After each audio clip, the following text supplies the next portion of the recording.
I-V-M.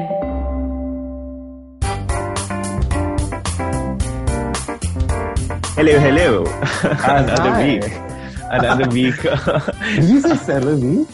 No, I said another week. I would. Oh, Oh, okay. no. Let's just say I said celery. Celery. Celery, Sunetro to you too. Anything but.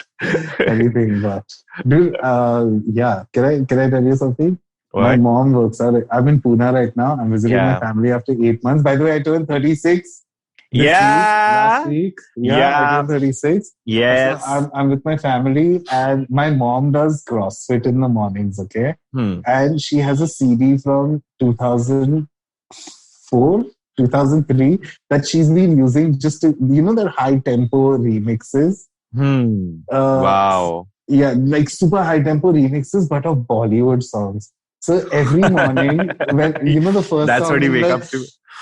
the first song in that CD is "Teri ye masti, tere ye nakhre, bindas, Oh my God. bindas." And dude, I wake up to that, and I'm feeling like apocalyptic right now because half of my head is that, okay, like that song, and half of my head is like so sluggish from Pune life. It's crazy. Who would have thought a sign of apocalypse would be bindas? In my head, it feels like because on one wavelength, my brain is constantly like bindas, aha, bindas, aha. And by the way, the second song is a remix of Tum Machale, Tum Machale, Oh Tum my Machale, God. Tum Machale. Dude, it's so crazy. I finally got her to install Spotify and Savan, and I paid for it. And I was like, hey, this is how you can work out. Fuck, it's crazy. Oh, Yeah. yeah, celery. What can I say? So what's been up with you?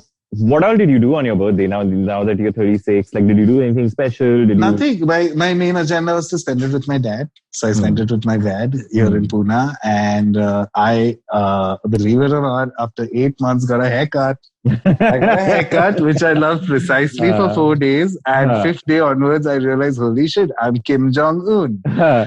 Because my hair now So what happened is I never had long hair. I used to always keep it short, which in retrospect, I might piss off a lot of our lesbian listeners, but I had a lesbian mohawk pretty much all my life. The Chotu Hershey's Kisses type hairstyle. But, Okay. But this time I had grown my hair out and I liked it. So what I did, I got buzzed on the side and I kept the hair long on top. And now I'm Kim Jong. As something you would never know, as someone who has had fantastic, luscious, beautiful hair Listen, their entire life. I've had varying lengths of hair throughout my life, and for me, the only reason I have long hair and I don't have super short hair is because short hair is super high maintenance. Like you can't just you have to continuously keep cutting it. No, this I learned for the first time because of this lockdown. Otherwise, I would have never learned what I look like with long hair. I did not know so many things about my hair until the lockdown happened. Like, oh my God, I still have very dense, bushy hair. But tell me something, you always had shoulder length hair, right? At least for the last 10 years? Not 10 years. Like maybe like the last 9 years. No, like the last 6-7 years. Yeah. Okay.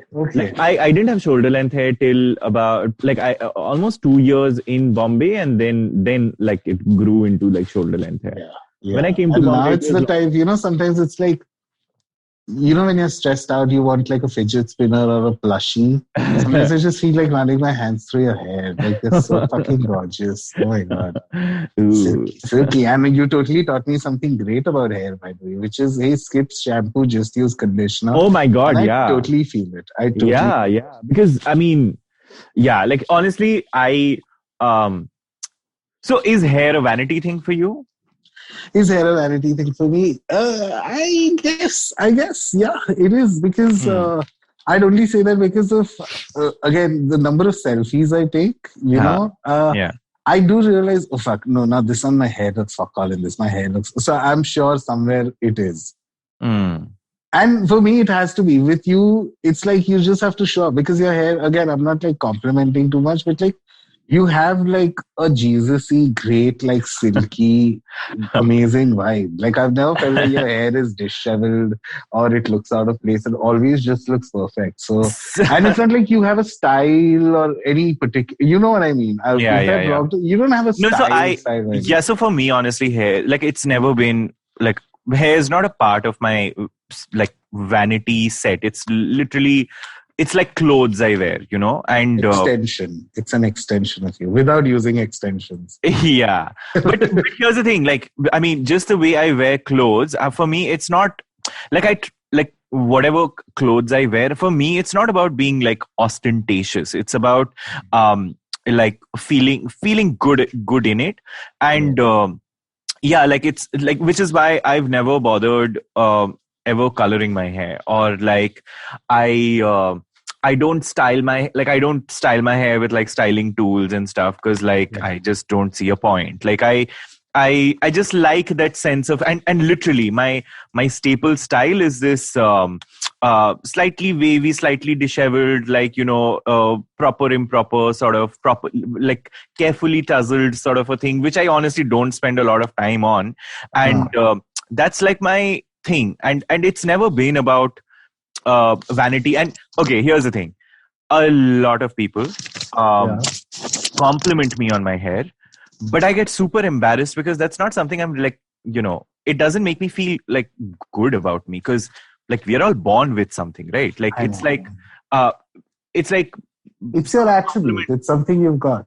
it's something I've got. It's not something I can be proud of. So yeah, I mean, that's one of the things I kind of struggle with, because I get complimented, but it kind of makes me feel like, is that like, if I didn't have hair, would people think that I'm not like Samajhiya. yeah, like But I see, that's the thing. If I shut my eyes and I had to imagine anything else, I just can't. I just cannot imagine you in anything other than maybe like, yeah, sure, a buzzcut, but I can only imagine buzz as in, one of those shaved sides but still long hair on the other. Like I can totally imagine you utna, but I cannot not imagine you. It's such a part of your aura, not even like a part of your personality or your looks. It's that's yeah, you. and that for me kind of disturbs me sometimes. That why is it such a why is it such a big part of my identity? Like, dude, I totally get it. I totally get it. The number of times in my life I have got, yeah, you are pudgy or you're fat or you're overweight, but you're so cute. I always get that, and I always feel like, thanks for this consolation prize. Got it. Every time someone has said that to me, yeah, matlab ye hai, par you are lucky you are handsome. And I'm like, okay, so if I was not handsome, then what? Like, yeah. And I guess a lot of us want to be above, beyond. The other day I read one, a Grinder chat. Sometimes people share their Grinder chats, like something funny. Yeah. And someone said, you look so handsome. And the other guy said, thanks for describing this human prison of flesh. And it totally made sense to me, because we all feel that, right? Sometimes that, hey, I am beyond what I look like. I am beyond I am even beyond who I am as an individual. Like I'm so many things, but in the end, you are entirely assessed based on your first appearance. So, I feel like looks tend to play such a key part and a subconscious part of everybody. Even if it's something I might not do or 10 people don't do, I know, like, as a society, we've been brought up to always like interact with people based on their looks, or because our descriptions, because descriptions kind of start with not Absolutely. Personalities, but like, I never saw it like that. Like looks. Okay, I have a question. Have you ever felt nervous about some aspect of your looks, which you are most nervous about someone else confirming it? Like, I'll give you an example. I'm incredibly conscious about my smile and my nose, like you both. Said that before, like which I never got why, but okay. Like my teeth are crooked and my nose is crooked, so And my nose is like, it can pretty much cover all of Bombay if it rains because it's so big. So now my thing is, I make a joke of it and I make fun of it, and amongst my friends and all of that. But if a stranger points that out to me, it fucking devastates me. Like it's like I, as long as I'm making jokes about it, it's not a weakness. But the moment someone else points it out as, oh, your nose is crooked, or they maybe confirm what you already feel you shouldn't be. Because I feel like that about my weight. So many times I know I'm obese. I'm way more over the body mass index that I'm scientifically supposed to be. And that's the thing. I'm okay with it now, But a lot of times when someone else brings it up, it always feels like, holy shit, like I'm on display. And I thought I was camouflaged and self-loving and self-this, but other people pick up on that, It makes me feel very like, not uncovered, it just makes me feel very vulnerable suddenly. Like, holy shit, they found my weak point. Yeah, I know what you mean. Because it kind of... it's like that chink in your armor of this sense of accumulated confidence that comes crashing down, because you build confidence. Anything that in your head that maybe it's not the best thing about me, not necessarily a weakness, maybe it's not the most aesthetic component of like my body, but you kind of build it as in our head we work towards making it feel less negative. And then when someone... Tell me if you're with me on this, but like, I think the older you get, you want somebody to love you for your mind. Like you want someone to love you for how... So I mean, I honestly, I've said this multiple times. When people start describing someone's looks and saying, oh, so amazing, and that actually makes me uncomfortable. Like whenever I've done that so many times about you. Like no, as in not about when I'm me. Describing you to people, I'm like, no, oh God, he has the you don't. No, that's not what I mean. I mean, if I'm in the presence of someone being described physically, for me, it kind of feels uncomfortable, because over time, I've kind of, in my head, I've slowly, gradually tried to kind of take the currency away from the idea of looks. And which is why if I'm praising someone, I don't like, it's never about, what, that guy looks so good. It's never about that. It's about carriage. It's about, character traits. It's about, of course, how that person, comes across, rather than such an amazing looking guy, such a hot guy. Like, the moment someone is around me and says things like that, it gives me, I don't know, like it makes me very uncomfortable. Because I guess, again, we are so many things, and hotness or looks are just maybe one or two components of who you are as an individual. You know what I mean? Appearance. Let's just put everything under the umbrella of appearance. It's just one thing of the millions of things. Because for me, a lot of times, when I really find myself getting hurt, like you said, right? If someone describes you in front of you, you feel a little uncomfortable. For me, I noticed a lot of times it was if someone said, oh my God, you have to meet this guy. He's so funny. And then suddenly I immediately in my head go like, wait, is he funnier than me?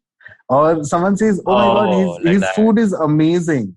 And I'm like, wait, you had my food. Is he better than me? I get it. That's a little petty for me to say. But what I'm trying to get at is, in so many ways, I feel like I am those things that, hey, apart from my looks, I am a great cook. I am actually a very funny guy. I'm very chill. I'm very this. So a lot of my being is dedicated towards displaying those how mating birds, like how birds do the mating dance, right? Like I want to show my mind off, and I want to inculcate the habit of falling for someone's mind before I fall for their appearance too.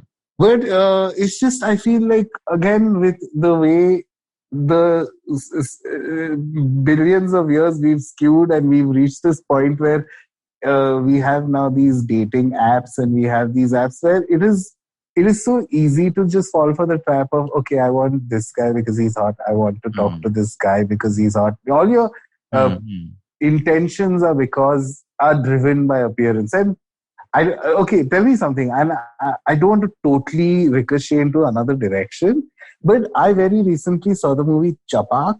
Like Chapak.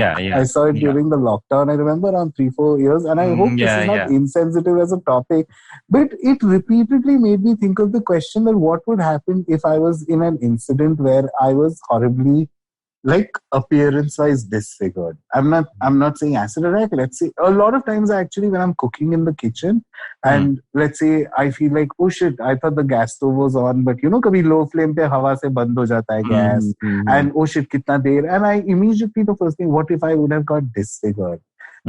Is this do you think, like, I know you've not thought of this before, maybe? Yeah. But like, you have? No, I haven't. I'll tell you what I don't put so much. I believe in being well turned out, and I let nature take its course. Like I work towards being as comfortable as I can with myself. I don't always. Your therapy is working, Sunetro. Yeah, but no. So it doesn't work all the time. But there are days, for example, I have so many grays. I know I'm 33 and I have way too many grays for a 33-year-old man. And I know that in the next 2 years, I will be like a lot more salt and pepper than I'll be more salt than pepper. So, So if that is the case, then it's not like I'm actively fighting anything. I can see crow's feet around my eyes. I don't actively fight it. For me, it's about having healthy, embracing it, not being careless about your health, not being, not moisturizing at all, and like just letting loose, like let anything happen to you. But I try not getting into that extreme state of mind where what if a tragedy strikes? I tend to do that. So for me, if it happens, then I will have to contend with it. It is not going to be, and I hope that that's not going to be something that will keep me down, because it's not, at the end of the day. I mean, I've seen inspirational people who made lives and like who live on, and that's so. If they can, maybe I can manage like 1% of it, and that would be saying something, I guess. I've actually deconstructed this fear of mine, and it's not something that only happened with Chapak. It's something, and I know with people listening, I know there must be people who are like, who go to that gear, that what would happen, because again, when you're a part of the community that we are a part of, the LGBTQIA, appearance does somehow, take the front burner, not the back burner. It is, and I'm not, again, I'm not saying this is everyone. I feel like it's largely out there that, when you read Grindr bios and you read Tinder bios, you know how appearance driven our motives are to interact with someone.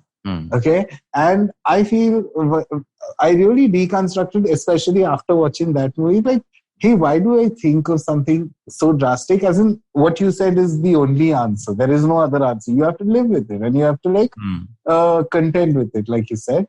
But I felt like my main insecurity relied in the fact that, holy shit, I keep thinking that I am the full package, and I really believe that. I'm not this. Usually I always earmark saying these sentences with, sorry, I'm being cocky, sorry, I'm being full of myself, and I say shit like this, but I genuinely feel like I am the full package, but I feel like if that is also not enough with the way I look, and I like to think that I look pretty good, then if something horrible happened, then to mera chance hi gaya.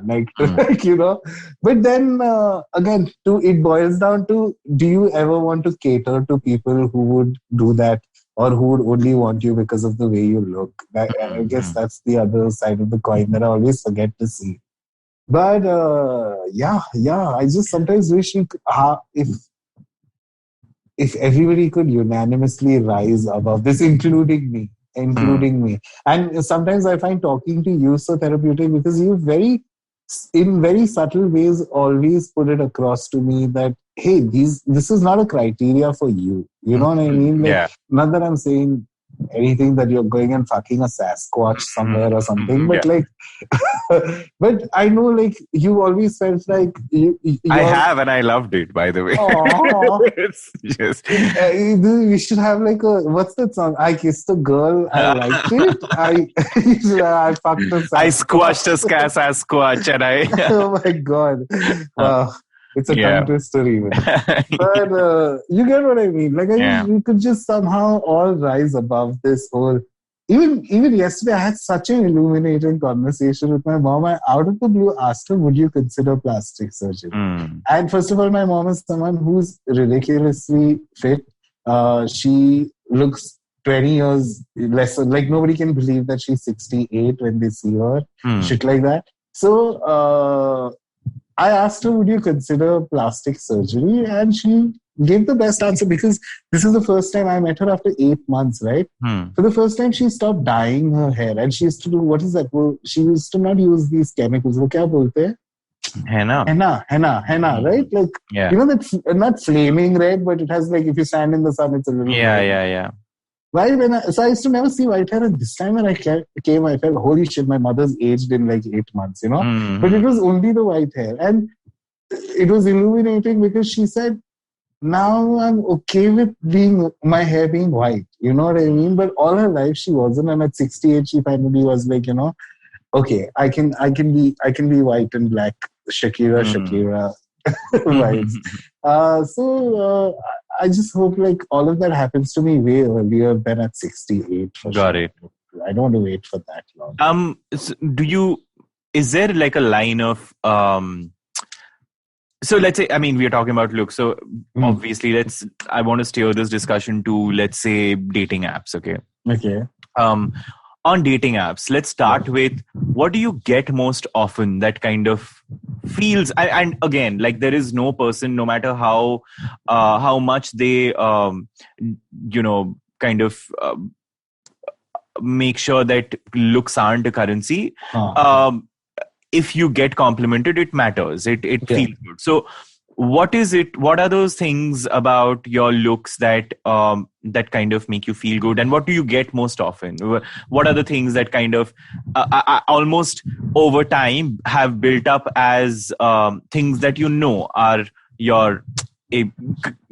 are part of your, not to say skill set, but skill set? Got it. Like, the thing is, the answer to this is problematic, but I'm not the problematic one, so I would this. But the one I get most commonly is, wow, you're so fair. I get that a lot. Like, holy shit, you're so fair. I get that. One thing I get a lot. And secondly, I kind of, again, if I think about my Grindr pictures and my Tinder pictures, which I'm banned on now. I don't know if I told you that I'm banned on Tinder. Yeah. But I can't be all holier than thou, or what's the word? Holistic about how I feel about my looks, because none of my pictures are not filtered. All my pictures have a filter on them. You know what I mean? And again, we all have our selfie crutches. You know, some people, we all have our angles. We know what is our angle. We know what is the light. Do you have that kind of a thing?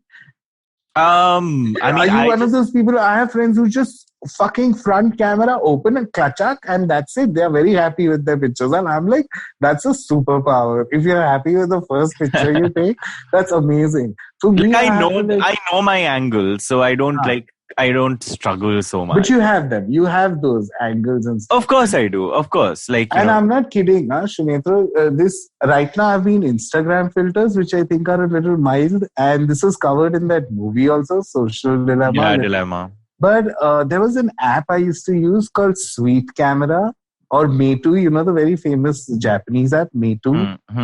Dude, I used to use that, and I totally understood how dysmorphia can be caused. Like, based on my looks, I remember, like, oh my God, I look way better when my eyes are bigger, when my lips are more squinched, like, you know, like FK twigs, or my chin is more pointed. Yeah. And I started falling for that, and I reached a point where I realized that I couldn't post a picture unless I look like that. Wow. And I totally, again, that's the time when I thought about this whole, hey, you're a little crazy, Farhad. Like, it's not like I was having like a full on meltdown or anything, but it definitely became a bit of a crutch for me where I felt like if I don't look the way through that app, if I don't modify the way I look, then I'm, and that's the I'm thing, not right? enough. That's Yeah. deceptive. That is Yeah. deceptive in the end of the day. And leave alone, I definitely feel I'm one of those people who looks entirely different in person and entirely different in pictures. So I don't know. So I felt fair. like I've been on that side of it, and So people call you fair, is what you're saying. Like people call people. me fair, and that one I get a lot. Yeah, but I get the usual nice eyes, nice this. I never post body pictures on my like full length. Some people just Yeah. want, they don't want nudes. They say, what is it? Full length pic? Is that the term on Grindr? Got any full length pics? And I have one two, but I know those one two I use very like choosingly because they tend to be flattering about my form than other, In fact, the funny thing is that when I'm nude, I tend to feel way better. Like that, oh my God, I'm hot in this video. I'm hot in this video. When I'm nude, but when it comes to like full length clothed pics on Grindr, I find it damn tough. Yeah. How do you even click a full length pic? I don't even know. I get so pissed off because I mean, like then you have to stand in front of a mirror, and that's like such a posy thing to do, like stand in front of a mirror and take a full length pic. First of all, does everybody have a full length mirror at home? Like, I'm like, I mean, I do because I like seeing my shoes before I go out. So yeah, of course. like and like literally the only full length pictures I've had are images that I've taken to send my friends to show them like new shoes. Like literally nothing else is full length. For me. Yeah. What sort of compliments do you get though? I'm sure hair is number one. Surprisingly not so much hair. Okay. It's more I get. Okay, what about hairiness? That is what I get very often. Like because I know hairy chest. I know you are definitely a type like so many people might be like, holy shit, that's the chest. Like so I get a lot of the hairy, like, can I snuggle into your chest bit, like and I'm like, okay, cool, all right. I get that. I get what I like is people complimenting me on how I carry myself in like photos, and obviously that comes from like my garb, like for example. That's something that I like hearing, because that's something I have actively worked towards, versus let's say a hairy chest is something I was born with. Like I can't do anything about it. So don't compliment me, compliment like my mom and the fact that she ate like truckloads of spinach when I was so compliment that. So I think I have this very contentious like relationship with compliments. Like I really dig into compliments and like dissect them and kind of almost dissect them into whether I deserve it or not. If it's very difficult for me to just take a compliment as a compliment. So I struggle with that. But totally. I've reached the point where if someone compliments me, I'm like, thank you so much. Like I take them. Even I used to be in a point where I used to get very awkward if someone used to compliment me. And by the way, sorry, I did realize which is the one I get the most. And this I'm going to say, I'm not trying to be cocky, because you said it's your genes, you can't control it. Is the you don't look 36 at all. That I get a lot. Like, you don't look 36, you don't look 36. That's a common one I get. And again, it's such I feel like, wait, does this person think I don't look 36 because I have used a filter in my this? Or actually in real life? But in real life also, it has happened on a lot of jobs, on a lot of this, where someone is like, oh, I had no idea you're 36. No way. So I love that compliment when people do that to me. Like that's one I totally like. Thoda andar, aaj mein upar aasman. थोड़ा हो जाता है. But would you ever modify if there were things? Yes. Would you ever? Yes. You would. Okay. Like, I was going to say let's get into that after the break, but yeah, let's Yeah. get into it after a break because I have opinions and I have very complicated opinions on this. So yeah. Even I do only after I started watching Real Housewives. I never thought of plastic surgery, but after watching plastic surgery, I'm like, hell, it's such a common conversation in that show, plastic surgery, and people are so proud of it. I was like, yeah, this is cool. Yeah, okay. Let's take a quick break and we'll see you on the other side. Yeah.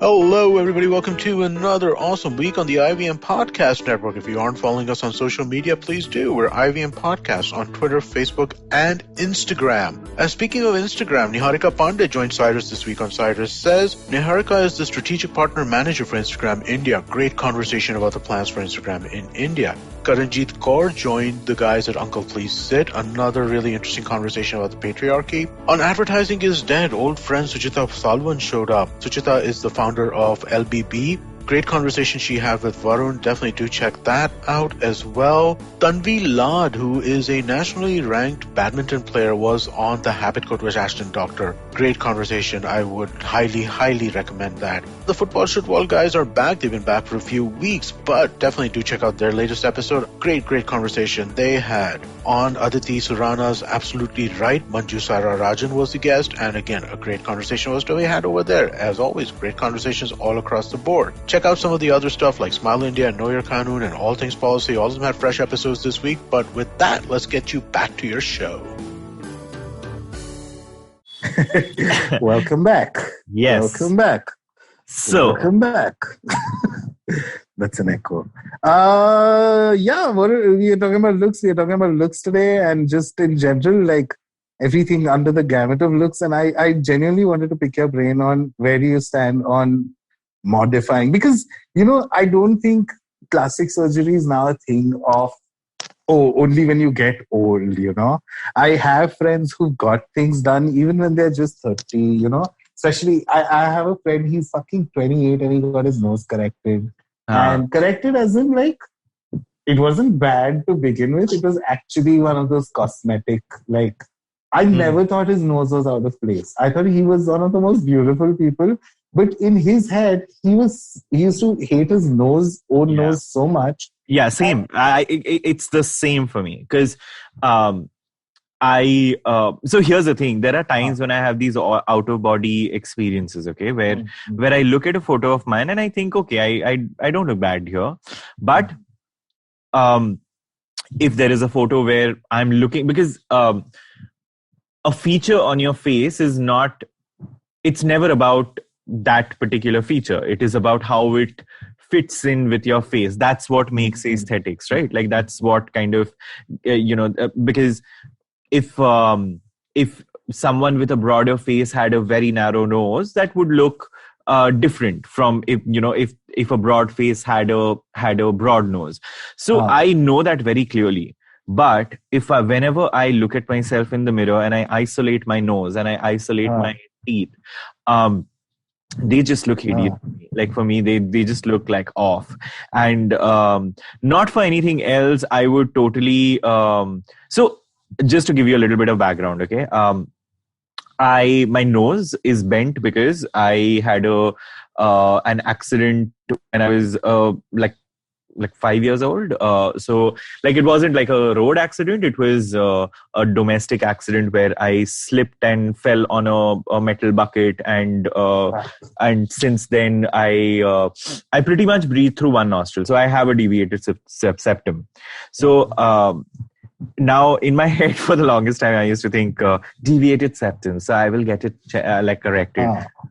So there are times when I'm just like, that's like my signature. So let it be. It's like the equivalent of a gap tooth, for example. And that's come to define me. But then if I had the opportunity, maybe I would change my nose. But I wouldn't go beyond like for me, I see what Botox does. Okay. It looks great for a couple of years.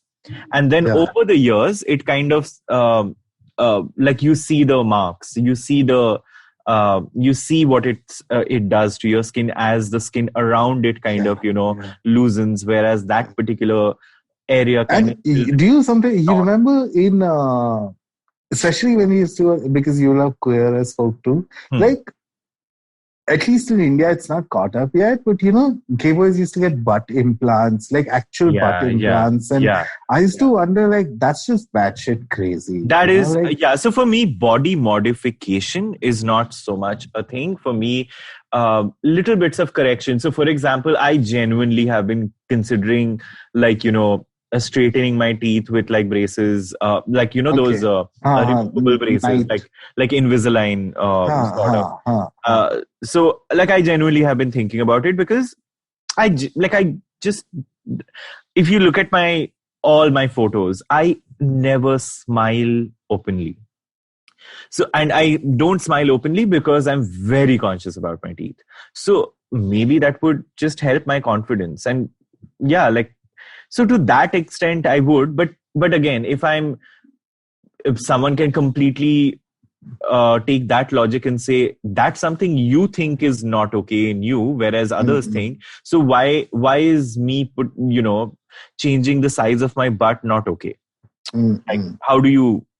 No, that's the thing. So again, I hate to put this through the lens of Real Housewives, but the more I watch Real Housewives, I love how it's a non-conversation, first of all. Is plastic surgery good or bad? Sure, they discuss, and they sometimes gossip. Did she get something done to her tits? Did she get something done to her cheeks? That kind of conversation, like gossip, does happen, but it's never frowned upon. But the OT part, what happens is, I'll give you an example. There's a girl called Brandy in Beverly Hills. I thought she was gorgeous, okay? And then as the years progressed, she got fillers and she got her lips pumped and she got her this. And I actually started genuinely feeling that, wow, she looked so much way better before she got all this shit done. And now again, that's not my place to say, right? If she feels great about the way she looks, amazing. Sure, amazing. As long as Donatella Versace thinks she looks amazing, then like anyone is free to feel that. Because so here's the thing, like I've always liked the idea, and again, this is not for others, but for myself, I've always liked the idea of the pinnacle of like my aesthetic, like like that pinnacle is that scrubbed clean, dewy, fresh, that kind of a thing where like I describe something which I think is one of my personal curses, because I'm one of those people who showers minimum 2 to 3 times a day, but somehow I always look unshowered, and then people ask me that, and I really feel that I'm being cursed, like, because because I have friends who look like fucking fresh fruits all the time. Even if they don't shower for 3 days, they just take a piss and they come out and they look so fucking fresh. I'm like, what do you do? What do you do that makes you look so like dewy fresh, But I'm someone, even 20 minutes after the shower, you look at me, maybe because my skin's so fucking oily or what it is, I don't know. Which is so funny, because that's another thing. Recently, someone told me that, wow, what moisturizer do you got glowing skin? I'm like, bitch, I'm just an oily guy. Like, I'm just fucking oily. Like, that's it. Like, it works, I guess. Coming back to like plastic surgery and modification, it's like something I would never judge someone else as long as they're getting it done. But I do have an opinion whether it looks nice or no on someone once they get it. But that's us, right? That's everyone. Like, my personal opinion. Yeah. Like I'll keep it to myself. Yeah, exactly. So, which is what I was saying, that I like my like the aesthetic that appeals to me most is this scrubbed clean. Even with men, I find anyone who has good skin, who's not used, let's say, like for me, I don't use lip balms when I'm going out. I don't use any kind of anything that seems like a layer. Holy shit, I just thought, Sunetro? You are the perfect candidate to be, how Tarzan Singh or what's his name? The other director? Isle of Dogs, fantastic Mr. Fox. What's his Wes name? Anderson. You know how they have that one Indian character? Yeah. And I don't want to say, because, they are usually sardars with open hair. Yeah. But you remember who I'm talking about? The Fall. I would love to see you in a role like that. That whole fucking flawless hair, color eyes, and oh my God, I can totally imagine you as one of those overpowering, beautiful fucking characters. No, oh my God. See, this is what compliments make me so awkward. It's okay, because while I'm telling you that, I'm thinking about how I'm only cut out for Jack Black, Jim Carrey type roles. What's wrong with Jim Carrey type roles? No. Okay, not Jim Carrey. Maybe Chris Farley or Jack Black. In that zone. I'm in that zone. I mean, let's say I'm not comparing, Sunetro. Just take this compliment with you. I'm putting a Tarzan Singh movie. Fine, yes, I know. Tarzan I Singh. know. What the fuck? I know. But so yeah. Sorry, go on. Yeah, so I was saying that scrubbed clean aesthetic is what I like most, and which is why anyone who, on others also, I end up preferring that, not to say my opinion matters. Yeah. And in terms of I just spoke about your looks, but in terms of how you accessorize and stuff, Iris Apfel. Oh my God. I can totally imagine you. I don't want to compare you to a 90-plus-year-old lady. But also, I'm nowhere close to being as yeah, but I feel like with time, you'll definitely be one of those people. Who knows, Who again, I always see you as one of those, they're called something, jewel crabs or something. Those crabs who adorn themselves with the thing of the seabed. They put, little oyster pearl they put on themselves. Those actual crabs that do that. And I totally imagine you doing that over the years and constantly reaching, not reaching, but constantly finding new ways to plume. I always think of the word plume whenever I think of you, like a bird, like you plume. Okay, boss, I won't compliment you anymore. Okay, relax.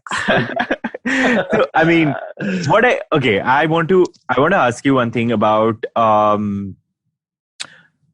what kind of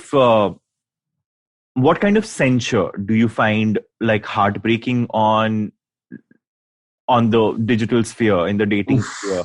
And not just limited to you, what kind of stuff that you find obnoxious and becomes an absolute no-go straight up. Number one, no fatties, no uncles. Oh my God. The moment I read that, I'm out, because hey, I'm a fatty and technically I'm an uncle. Even that sometimes, I'll tell you, and I don't know what that says about my self-esteem. And this is ages ago. It's not something I do anymore. But sometimes you see, because again, I'm guilty of being appearance-driven too, right? I look for appearance first and then what the person is. I've been guilty of that in the past. So sometimes I'll see an exceptionally hot boy, Instagram linked. I know it's it's not a catfish. And when their bio says something only muscular or no fat, no chubby, no, they put that emoji, the no emoji, a red, uncles or it's chubbies. just obnoxious. And I find it obnoxious now. But there was a time when I used to ping them still. Okay. And I would somehow win them over by conversation. But now when I think about it, I'm like, Farhad, you're so fucking sad. Where was your self-esteem? Now I just straight up, if sometimes so many guys message me, because from my grinder, you can't tell I'm an uncle or a fatty. So when they message me and I read that in their bio, I directly say, sorry, not interested. And if they ask me why, I say, because your bio says that. I let them know that, hey, what you say is a little hurtful to, okay, I'm above and over it, but to someone else who's fucking reading it, it's a little bee sting every time, And for someone, it might be more than a bee sting. For someone, it must be so much, they must be feeling so conscious about how they are or who they are. I feel that, but again, I've embraced, or like you said, I contend with, hey, this is the process. And right now, this is how I look, and this is how aged. I can't undo 36. What the hell? I did have that moment of reckoning very recently, because again, I just turned 36 last week. But like I said, I'm very excited to be 40 now, just to see how different I'll be and how, So in that sense, in the digital sphere, that's a big no-no for me, because again, I feel like you're directly describing that's so appearance based, right? Yeah, yeah. As in, it's yeah, exactly. Like it's less about the person being an asshole to say something like that, and it's more about knowing that this person is only looking for appearance, you know. So I'm glad that I'm on the other side of this river now, and I understand that, hey, I don't need to fucking read that or put up with that shit or have conversation with people who have that kind of an ideology in the first place to begin with. Yeah. Is there something you get particularly often that you just like? First and foremost, like you're topping the fucking list is anything about race. Anything about race. Race. Okay. Like and see, the thing is, it's like what I'm going to say is going to be a little complicated, and so I want to take the time to explain it so that it doesn't come off insensitive. And so I'll tell you when this dawned upon me. I have a light skin privilege. I am light skinned, and for the longest time I've had that privilege which I didn't even know about.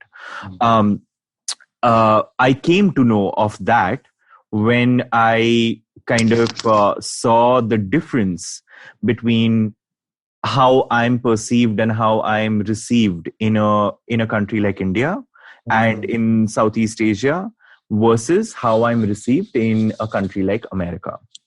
In America, there were I've always had like polarizing responses where either it is, ooh, so exotic, you look Turkish. And I get Turkish very often because of the hairiness and like the massive nose and stuff like that.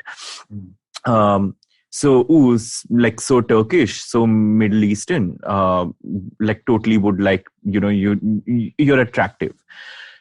On the other hand, the fact that I'm a brown boy, it wouldn't, like, I don't read as Caucasian at all, right? Yeah. So I read as brown at the end of the day. I might be light skinned, but I'm a light skinned brown man. Yeah. And the number of just a pref, and smile, messages that I've got is unthinkable. Like, oh, you seem, you seem very, well read and this and that, but just a pref, and that's when I realized that, oh my God, the privilege that I have in a place like India where I like you were saying, I don't know why people compliment someone on being fair, like being fair skinned. And so I remember there was this one guy who I kind of, I almost made a pact not to ever come in contact with this person ever again, because he just like riled me up so badly because he didn't say anything about me. But in the course of conversations over a hookup, he started saying things like, I only like, these, white boys and... White boys, yeah. Expats and stuff. So I love that. And, those... and literally, this is the kind of stuff he said. I'm not even paraphrasing. I'm like, quote unquote, because it's like almost burned in my brain. Those Tamilian black boys. That is just like yuck. And that for me was... like, oh my... See, that's the thing. Until you told me that I'm into white boys, I kind of get that. Okay, that's what you're attracted to. But when you say, but the other thing is bad or you or anything, that's like, fuck. No, so I have a fundamental problem with having a preference for a race. And I know everyone will say, it's a preference. What do I do about it? Yeah. Stop...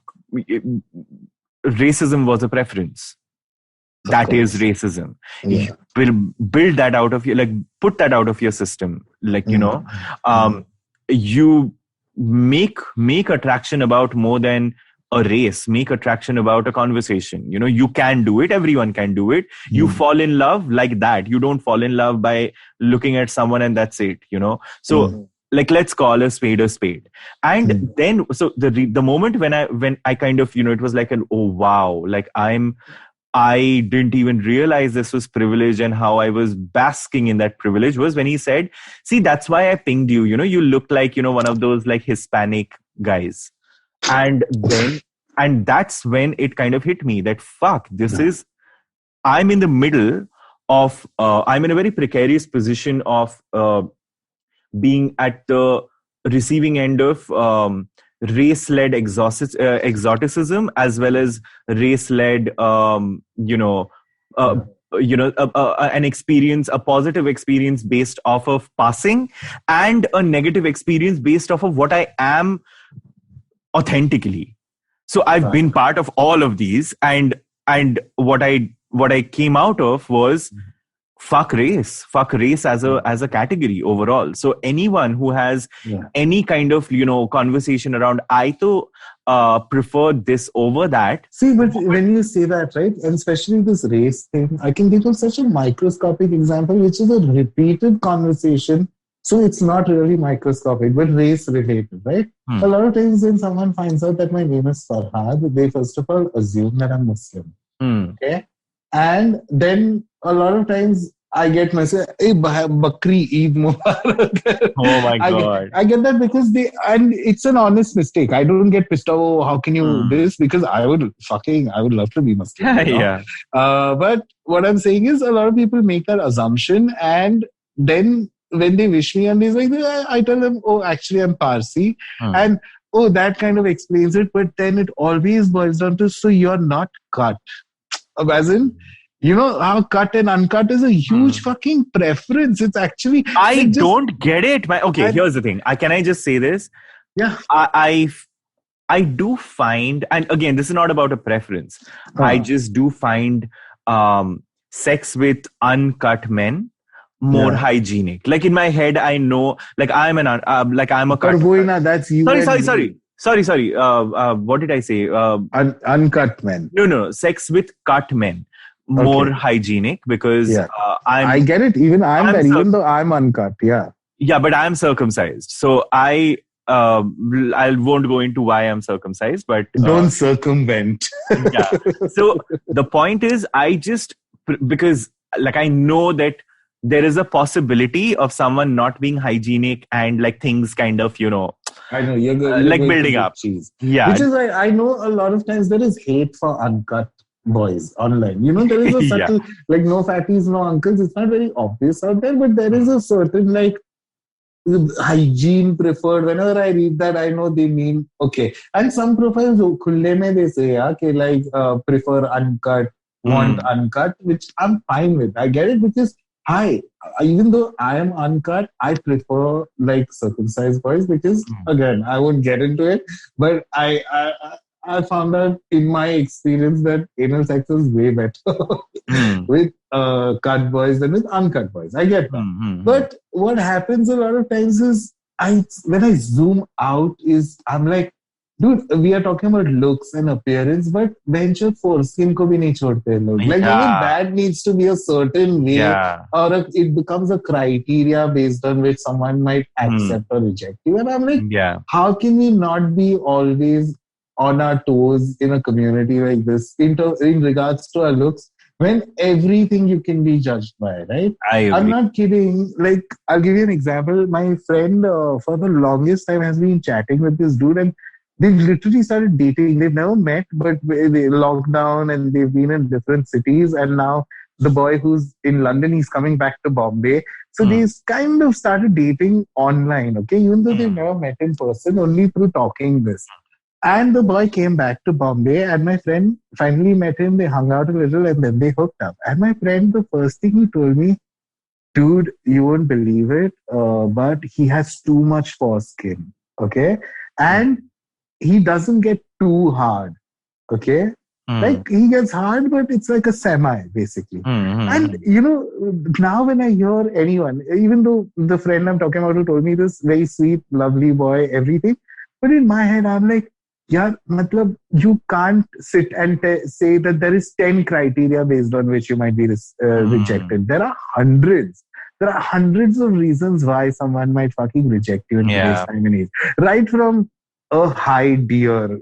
I don't reply oh my to God, you get what I mean? Like the way a person has decided to introduce themselves, I get no picture, no reply. I get all of that shit on Grindr. I understand that. Yeah. But sometimes I'm just thinking of the reasons I choose to not reply to someone. Like if someone says hi there and they write DER, and I'm it ends up being so trivial. Like, such trivial things we kind of reject people my over. number one reason to reject someone is if they, I always find new ways to even say what's up. I don't say what's up, Isha. I say what's cracking, what's cooking, how's it going? Yeah. Tell me the highlight of your day. I try to like something because I know otherwise we live in the groundhog day of apps. Grindr is the groundhog day of apps. Yeah. Where every conversation sounds the same, everything sounds the same, everything is the same, the color is the same, everything.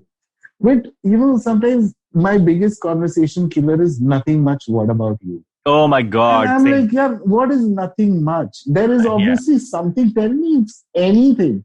Tell me if you had a fight with your fucking parents. Tell me anything. Do you have a pet? Send me a pet picture. Do anything, man. But don't say nothing much. What about you? It's my number one reason to stop chatting with someone. Even if he's hot, huh? I'm not kidding. That's something if someone says NM. WBU, what I'm talking about? NMWBU. Yeah. I'm like, yeah, bencho. So, I mean, have you rejected what has been the highest incidence factor for you rejecting someone on the basis of a looks aspect? Looks. There's no looks aspect. Looks. There have been, obviously. There have been. No. I mean, no. As in, what I'm asking is, what is that aspect? For example, you've ended up rejecting people on the basis of what, like the shape of their teeth, the shape of their nose. Not really. And I hate to say this, but the number one fact, which is something I struggle with, and here's the deal. This is such a tough question for me to answer. But I have rejected people based on being large themselves. You get it? And it's such a fucking horrible place to be, right? Because my feelings are Schrodinger's feelings. On one level, I want people to accept me the way I am, regardless of my shape, size, looks, whatever. And on another, I actually find myself rejecting. But see, again, I'm more than happy. I'm reaching a point where I'm gradually learning to, and I have to thank you 15 to 20% for that. A lot of times you've driven it and drilled it in my head that, hey, Farhad, have you ever thought that sex is not always the reason to meet someone? That's something I've had to repeatedly hear to understand that, fuck, why is my motivation to meet someone? But I guess what has happened was, because I don't want a relationship, I constantly only want sex. And then I want sex, I don't want to do a whole dance and song around this where, what do you do? Where are you from? No, I just want to have minimal conversation. So what happens in that is my reason to reject is also very quick. And unfortunately, and I'm saying this from a self-aware place, I know it makes me sound like an asshole, but if someone told me that I'm rejecting you because you don't go to the gym or you're fat, I would feel hurt a little. But I find myself rejecting other people for the same thing, which is such a horrible, it's not even a dichotomy. It's like a weird maze or a weird place to be stuck in. It's bizarre. I do that. But again, I have to give you credit in terms of making me see the fact that, my motivation always has been only eventually if there is going to be sex, then I would invest in a person in any way. So now that I've started now at least, because the conversation is not sexual at all, I chat with everyone, regardless of how they look, regardless of how they are. So I feel like I've taken a step in the right direction. And it is surprising me a lot of times where someone I'm not attracted to at all, the conversation is so good that I kind of start liking them a little. I'm giving them that. And again, I don't want to sound like I'm the one in control or upper hand, but just me accepting that, hey, there's much more to a person than what I just see. It's such a great feeling to even take a step in that direction. Of course, yeah. It's a big one for me. That's good. Because I mean, onward always. Because I know in the past I've, there are things that I used to be very flippant about in terms of, this does. I've spoken about this, and I want to kind of, talk about looks more than anything. But my categories have been, my kind of pop culture, and I've realized that fuck that. That's just like that's your universe. Stop looking for a Xerox, because you will not like a Xerox, of your passions and interests and stuff like that. Exactly. So yeah, I mean, even I'm trying to kind of move away from a lot of those things consciously. It takes a lot of time. And sometimes it kills me that I feel like everyone else, even Naveen, the other podcast host, like, I have such mad respect because he's into Chubb, he's into like the larger the better, And I always used to be so envious of him because the most nicest, sweetest, and that's the thing. I feel like I'm a cheat like that. Like, I'm a hypocrite like that. I genuinely beat myself up about this because a lot of times I say, if someone asks me what's the one thing you look for in another person, I always say just genuine niceness. I want someone who's uncomplicated, who's just like nice, fundamentally a nice human being. And there are so many times when the world has presented nice human beings to me, but then I rejected them because they were not my type, on looks, basically. So I really had to like unglue all of that kind of what I'm saying and what I'm thinking and what I'm actually looking for, and find a way where how do I be more accepting and start realizing that attractiveness is not just based on what like my eyes perceive, but it is what my mind perceives about another person. Yeah. And I really, the more I go down that road, the more I feel it is actually an attainable road. Because otherwise, I've spoken about this enough so many times that I felt like I was stuck in the twink trap, you know what I mean? Which is also another reason why I tend to reject overweight men, is because I'm into twinks. So somebody skinny is, like, or he's skinny, fucking a skinny boy feels way different than it feels. You know what I mean? Like that kind of thinking. It's terrible. I have to undo it. And I don't know how it got into my head. Maybe it's gay porn, maybe it's conditioning, maybe it's advertising.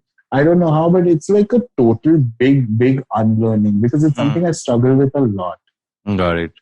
Yeah. So, fuck looks. Fuck looks. I mean, seriously. The funny thing is, sorry. Yeah, so here's the thing. I mean, for me, it's you are a sum total of many things. I would be a hypocrite if I say I didn't care about looks at all. What we should, it's like, let's look at it as a dish, where the quality, let's say you're making, kosha mangsho, now the quality of mutton is not the only thing that can make the dish. There is a lot of stuff, the way you marinate it, the way you present it, the way how long you cook it for, and things like that. There are multiple ingredients to any recipe, and us human beings, and if we are talking about our attraction quotient, we are similar. We are. I'm so attracted to you right now because you explained something very difficult to me using a mutton recipe as an example. That's the best. My God. It's perfect. There's no better way to explain things to me. Do you think sometimes you can explain taxes and income taxes? I would like someone to do that to me using food. Seriously. Oh my God. So I mean, yeah. So we are a sum total of many things, and one of those factors is looks. Sure, if there are some people who look just pure looks. They are blessed more than the other. That does not make them more attractive than the other. So we should just keep all of those factors in mind. The way we talk, the way we present. I've said this before, I've dated someone solely because of their looks. Okay? And I've reached points with them where I realize their insides don't match their outsides. You know what I mean? The cliche. And it literally changes the way that person looks in your head, Like, I've gone from finding people extremely handsome to extremely ugly just because they were not good people inside, like internally. So I have these life lessons, but again, it's just a process to like undo that kind of thinking, to undo that, just to like fall for someone's mind instead of. But the funny thing is, and we've not said therapist even once throughout this conversation, so might as well. But it's so funny that when I discuss this with my therapist, he always, and I don't agree with what he says, but I kind of get, he says it's a primal need. Like, you are an animal in the end, and it's years of conditioning. Like in evolutionary wise, we are hardwired to fall for attraction first. Like even apes do it. You know what I mean? Because the probability of like, even though we don't procreate, like homos don't get pregnant and shit, but like, you know what I mean? The agenda is to always find something like women with in the ape world or the chimpanzee world. If the hips are bigger, that means she has better birth bearing qualities, you know, or if she's more, if her tits are bigger, you know, that means something. Like it's hardwired in our DNA in some way. It is, yeah. So sometimes I feel like, am I fighting thousands of years of like fucking, you know, evolution and biological, like biological impulse, or can I actually train myself to like? It's a big one. Huh? I'm consciously. I've spoken about this in very recent episodes also repeatedly, because it's something I genuinely am tackling head on. Like, no, I have to get out of this twin trap, and I have to start finding someone who's my wavelength and who just like I find attractive because they do things that are attractive instead of are things that are attractive. You know what I mean? Yeah. I just want someone in that level. Yeah. Yep. So, that's that. On that note, Kushamangshu time. I'm off mutton, by the way. I don't know whether I told you. You I've cut all kinds of red meat and out of my system. So I miss it sometimes, but I realized that, like it's a small step. Today I got so cringy. Can I tell you, my mom was watching Kaun Banega Crorepati. After 30 episodes of Balika Vadhu, she put on Kaun Banega Crorepati. And Ritesh Deshmukh had come, as a guest, and he was playing for an organ donor. He's an organ donor. So he was playing for some charity that he was raising money for, some charity for organ donors, And out of the blue, Ritesh Deshmukh says that, I stopped eating meat and everything, because when I die, I want to leave my body in a condition for someone else to be. And I was like, fuck you, bhenchod.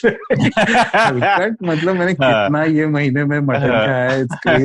Like, what the hell? He made me feel like shit. I mean, I don't want to, I think it can become a 1-hour conversation, but we should talk about, I think, another episode on food and all of this stuff, like veganism, stuff like that. Oh my God. Yeah, let's do that. Okay, done. So, yeah. Bindas. Oh, good Tu machale. That's what's going to happen tomorrow morning. Thank you so much. Good luck. Thanks for listening, guys. Have a great week. Have a great week. That's possible. And fuck looks. Fuck looks. Lukes. So many Lukes. Yeah. Oh my God. Okay. Take care, Sunetro. Thanks. You too. Bye-bye. See you next week. Bye. Bye.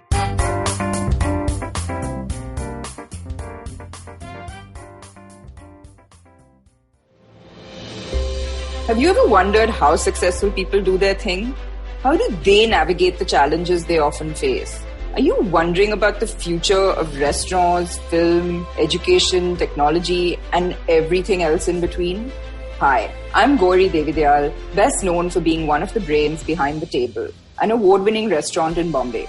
One thing my life as a restaurateur has given me is the opportunity to meet with some truly inspiring people, most often just by chatting with strangers at the community table. And that's what this podcast is about.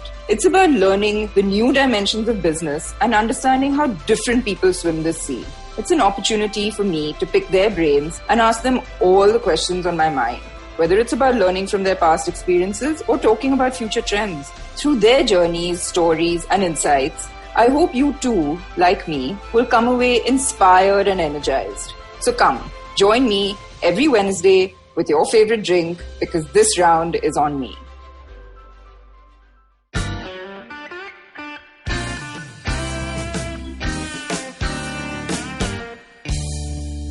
Filter coffee is a fascinating beverage. You need to pick the right beans, blend them in the right proportion, roast them to perfection, and slow brew at the right temperature to get the perfect cup. Which is exactly like great conversations as well. You need to track down the most interesting minds, get them into their zone, and settle down for an unhurried, unscripted chat. And coffee for me is always, always, always best enjoyed with friends.